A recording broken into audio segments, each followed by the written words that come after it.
principal tema de estudo, há décadas já, tem sido o socialismo. É um tema que me acompanha, né? Lutei e luto ainda, né, pelo socialismo. Hoje enfatizo muito pelo socialismo democrático, né?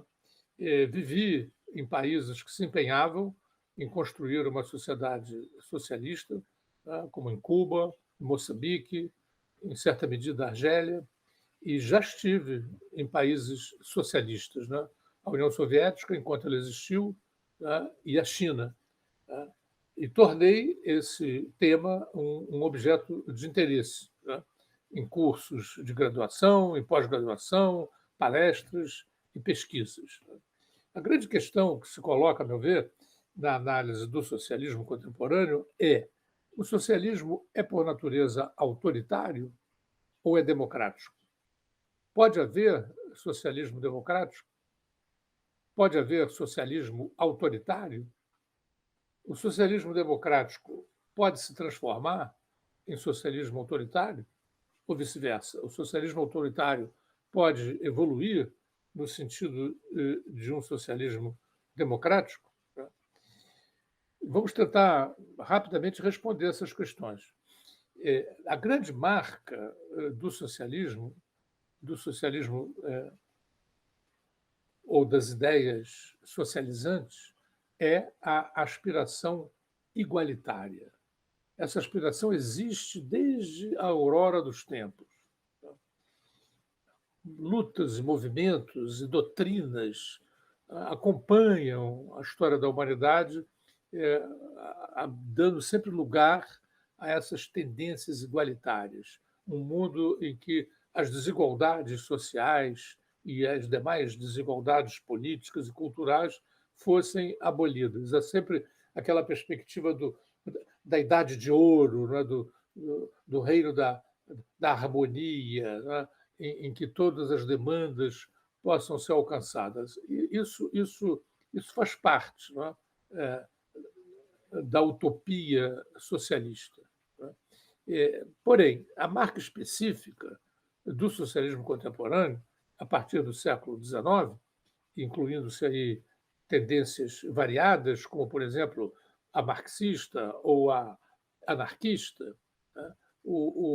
A marca específica desse socialismo contemporâneo que surge com muita força a partir do século XIX, além da igualdade, é a liberdade, né?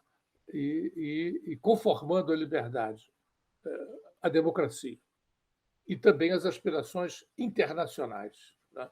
E daí você tem a tradição anarquista, né, e a tradição social-democrata, né? Socialismo e democracia intimamente ligados, né? O verdadeiro socialismo precisa ser democrático e a verdadeira democracia só alcança a devida profundidade nos marcos do socialismo, né? As revoluções russas, eu falo no plural, porque foram várias as revoluções russas. As revoluções russas aconteceram em 1905, depois houve duas em 1917, fevereiro e outubro. Segundo o meu ponto de vista, houve uma nova revolução no contexto das guerras civis, que se seguiram a outubro de 1917, e finalmente houve uma revolução derrotada, muito pouco referida, mas muito importante, que foi a revolução na base naval de Kronstadt, em março de 1921. Então, nós temos aí um processo de 5 revoluções. Então, essas revoluções foram todas tributárias, né, das aspirações de igualdade, liberdade e democracia. Do meu ponto de vista, houve um primeiro ciclo, né, dessas revoluções, incluindo a Revolução de 1905 e a Revolução de Fevereiro de 17, e, em parte, também a de outubro de 17. Né? Esse primeiro ciclo foi um ciclo radicalmente democrático. Né? Outubro foi um divisor de águas, porque, ao mesmo tempo que foi uma revolução democrática, no sentido de atender às demandas das amplas maiorias, né? O que as amplas maiorias queriam? Os soldados queriam paz, fim da guerra iniciada em 1914 e que estava destruindo a sociedade russa, né? Matando milhões de pessoas, ferindo e mutilando outras milhões. Então, paz. Os soldados e toda a sociedade queriam paz. Os camponeses queriam terra. Né? Os operários queriam direitos sociais, entre os quais, principalmente, eles tivessem o controle da produção. E, finalmente, muito importante, as nações não russas, porque no Império Russo era um império multinacional. Havia nacionalidade russa e havia dezenas de outras nacionalidades. E as nações não russas queriam independência, queriam liberdade, soberania nacional. Então, essas eram as grandes 4 reivindicações dos movimentos sociais no Império Russo. Né? Paz, direitos sociais para os operários, em particular o controle operário da produção, né? A terra, os camponeses, a grande maioria da sociedade russa era formada por camponeses, 85% da população viviam no campo, então terra para os camponeses, né? Finalmente, para as nações não russas, liberdade e soberania. Então, a Revolução de Outubro foi, em parte, democrática, porque atendeu, através dos decretos revolucionários, essas grandes aspirações. Né? Porém, por outro lado, foi uma revolução empreendida sob a liderança de um partido só, o Partido Social Democrata Russo bolchevique. Né? Então, foi através de um golpe revolucionário que essa revolução se tornou vitoriosa. Então, a Revolução de Outubro é, em parte, democrática e, em parte, autoritária. E, no processo seguinte, a revolução seguinte que veio foi a revolução que aconteceu no contexto das guerras civis, porque essa Revolução de Outubro encontraria muita resistência, e não só entre aqueles que eram contra-revolucionários, mas encontrou muita resistência porque ela descumpriu, ela começou a descumprir as promessas de Outubro.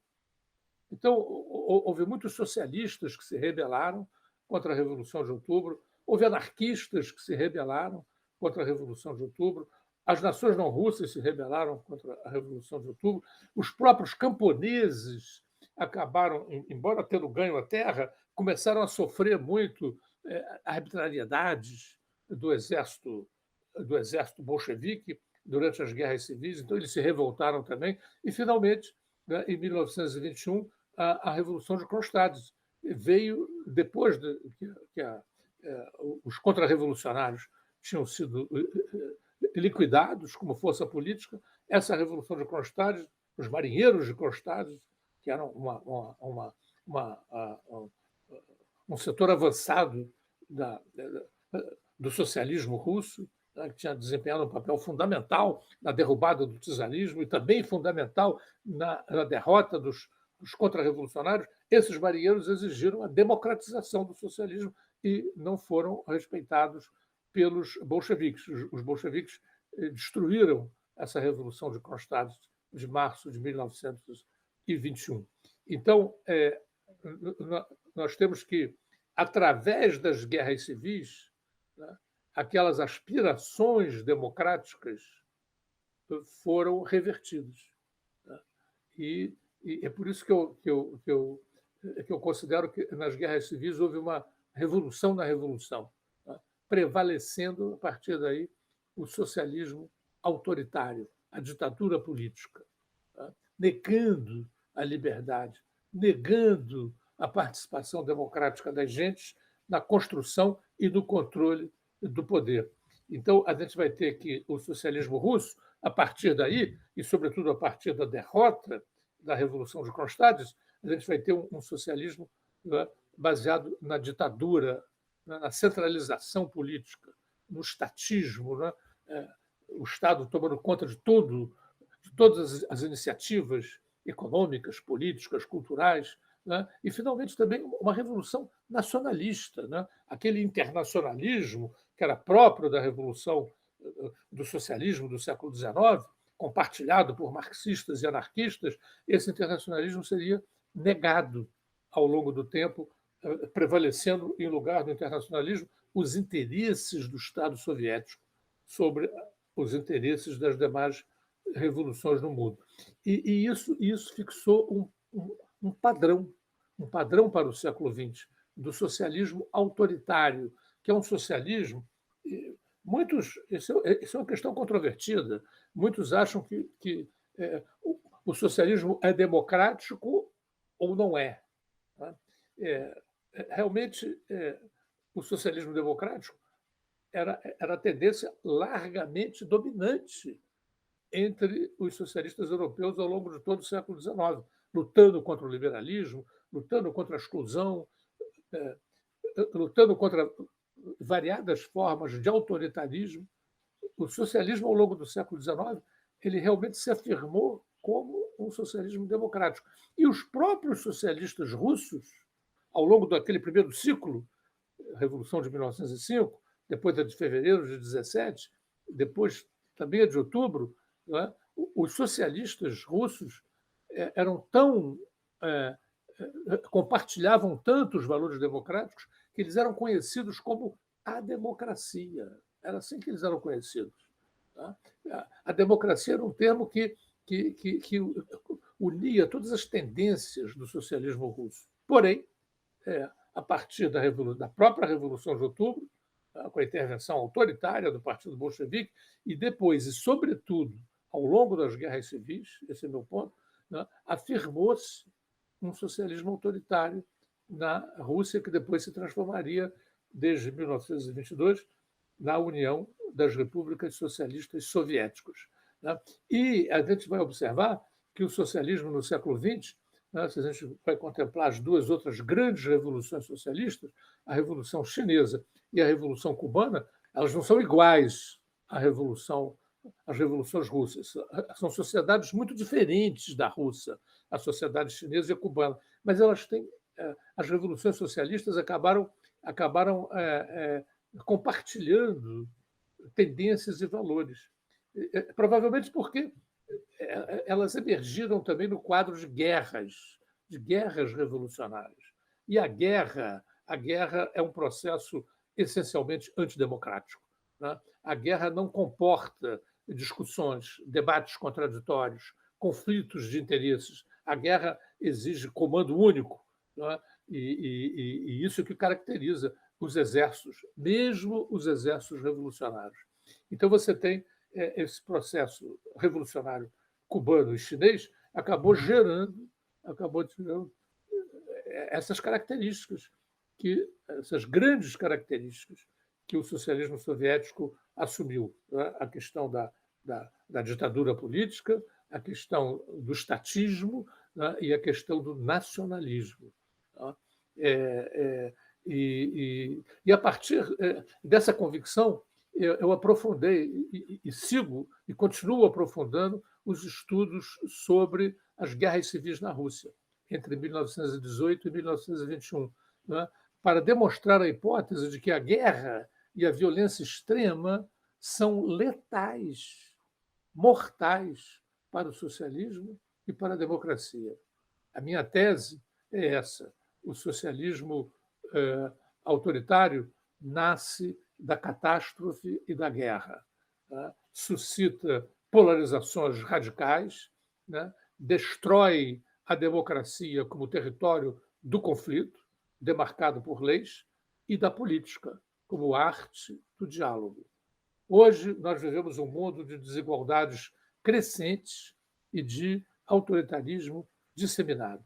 É hora de lutar para resgatar o socialismo naquilo que ele tem de melhor: a igualdade e a liberdade, a igualdade e a democracia. Em outras palavras, o socialismo democrático ou a democracia socialista. Muito obrigado.